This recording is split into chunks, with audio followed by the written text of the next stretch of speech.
Bulkan na inulnan. July 7, 1565. May anecdote digdi. Natanaw ni Piloto Esteban Rodriguez, nakasurat sa libro kang Galyon na San Pedro, pabalik sa Acapulco. Bulkan na inulnan. Nasa mga bituon na palan, isinaray, pagsulnok, pagsirang kumpas kan mahinirib na daghan, binantayan kan silyab kan salda.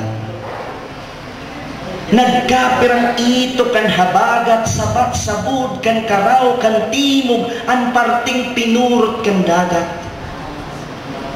Ini katuwang uran na balaog, minadukok man ang panganuron, pag nahuban buhok na alaba, pagpudukan aldaw na pinuron, hilinga inulnan na nagpadaba.